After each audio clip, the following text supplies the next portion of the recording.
నమస్కారం అండి. నా పేరు డాక్టర్ ఆర్ఎంపి శెట్టి. జ్యోతిష్ శాస్త్ర విభాగంలో గత కొన్ని సంవత్సరాలుగా అనేక విషయాలు మీకు తెలుపుతూ వస్తున్నాను. మీరు చూస్తున్నారు, అనుసరిస్తున్నారు, లాభపడ్డారు కూడా. చాలా సంతోషంగా ఉంది. అయితే నా విన్నపం ఏమిటంటే దయచేసి సబ్స్క్రైబ్ చేయండి, బెల్ ఐకాన్ని నొక్కండి.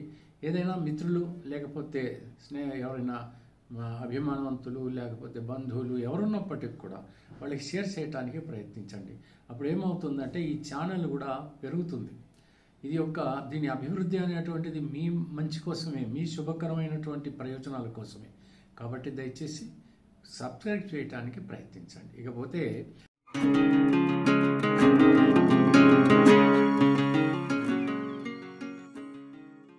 డిసెంబర్ మాసం 2025 సంవత్సరంలో తులారాశి వారికి మాస ఫలితం ఎలా ఉంటుందో తెలియజేస్తున్నాను. జాగ్రత్తగా వినండి. ఆరోగ్యం విషయంలో కనుక తీసుకున్నట్టయితే సామాన్యంగా ఉన్నప్పటికీ కూడా శ్రద్ధ వహించాల్సి వస్తుంది. దీర్ఘకాలిక రోగులు ఉన్నటువంటి వాళ్ళు ఉపశమనం కలగటానికి కొంత వైద్య సదుపాయం కలిగించుకోవాల్సిందే. ఇంట్లో పెద్దల విషయంలో కూడా జాగ్రత్త వహించాలి. పిల్లలు వాళ్ళ చదువులు వాళ్ళు చదువుకుంటారు. భార్యాభర్తల మధ్యన సన్నిహితత్వం, అభిమానం, ప్రేమ అన్నీ కూడా మెండుగానే ఉంటాయి. ఇల్లంతా కూడా ప్రశాంతంగా వెళ్ళిపోతుంది. ఇక ప్రొఫెషనల్ లైఫ్లో కనుక వెళ్ళి చూసినట్టయితే వాళ్ళకు కూడా కొంచెం ఒక రకంగా ఆర్థికంగా కొంచెం టైట్గా ఉన్నప్పటికీ కూడా పేరు ప్రతిష్టలు ఉండటం వల్ల వాళ్ళు ఖచ్చితంగా ఆ యొక్క విధానంలో ఏదైతే ఉందో అధర్మరీతిన కాకుండా ధర్మరీతిన కనుక మెదిలినట్టయితే వాళ్ళకు కావలసినటువంటి సదుపాయాలన్నీ చిక్కుతాయి. ఇకపోతే వాళ్ళ సబార్డినేట్స్ విషయంలో కొంచెం మెలకువగా ఉండాల్సినటువంటి పరిస్థితి. సుపీరియర్స్ పెద్దగా మెచ్చకపోవచ్చు. అయినప్పటికీ కూడా కృంగిపోకుండా, డిప్రెషన్కి లోను కాకుండా వాళ్ళ కర్తవ్యాన్ని వాళ్ళు నిర్వహించినట్టయితే తప్పకుండా వాళ్ళు చేసినటువంటి పనిని ఎవరైనా శ్లాఘిస్తారు. బిజినెస్ రంగంలో కనుక తీసుకున్నట్టయితే ఏ బిజినెస్ అయినప్పటికీ కూడా సామాన్యమైనటువంటి ఫలితాలు కలుగుతాయి.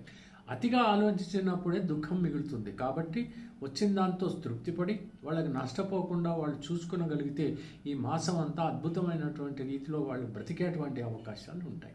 విదేశాలకి వెళ్ళాలి అని అనుకుంటున్నటువంటి వాళ్ళు మీకు అర్హత ఉంటే, యోగ్యత ఉంటే తప్పకుండా మీరు వెళ్ళవచ్చు. కానీ వాతావరణ పరిస్థితులు గమనించుకోవాలి. దూర ప్రయాణాలు చేసినప్పుడు మాత్రం కొంచెం శ్రద్ధ వహించి గాయాలు తగలకుండా చూసుకోండి.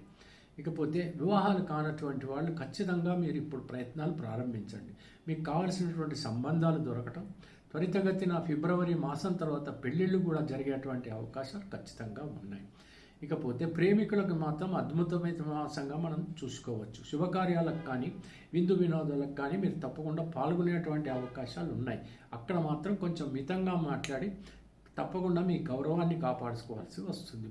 ఇకపోతే ఈ రాజకీయ నాయకుల విషయంలో కనుక తీసుకున్నట్టయితే ఎట్టి పరిస్థితుల్లోనూ ఏమాత్రం కూడా మీరు కొంచెం అధర్మ రీతిని ప్రవర్తించినటువంటి పక్షంలో కోర్టు కేసుల్లో ఇరుక్కునేటువంటి ప్రమాదం ఉంది. ఎవరిని కూడా అంత ఈజీగా నమ్మకండి. మీ వెనకే మీతో పాటే వెన్నుపోటు పడవడానికి మాత్రం మనుషులు సిద్ధంగా ఉన్నారని మాత్రం మీరు తెలుసుకోవాలి. ఈ విధమైనటువంటి ఫలితాలతో ఈ మాసం అంతా మీకు జీవితం గడిచిపోతుంది. కాబట్టి తప్పకుండా ఆత్మవిశ్వాసం పెరగాలి, దైవశక్తి పెరగాలి. కాబట్టి ప్రతిరోజు కూడా ఆ శ్రీ మహాలక్ష్మిని, వెంకటేశ్వర స్వామిని అష్టోత్తరంతో పూజిస్తూ మీరు తప్పకుండా మీ పనులు చక్కదిద్దుకోండి. మీ సంసారాన్ని కానీ, మీ యొక్క ఉద్యోగాన్ని కానీ, ఇతరత్ర ఏ విషయాలను అద్భుతమైనటువంటి రీతిలో మీరు సాగించుకునేటువంటి ప్రయత్నం చేయండి. తెలిసింది కదా. సెలవు. మరి ఉంటాను. నమస్కారం.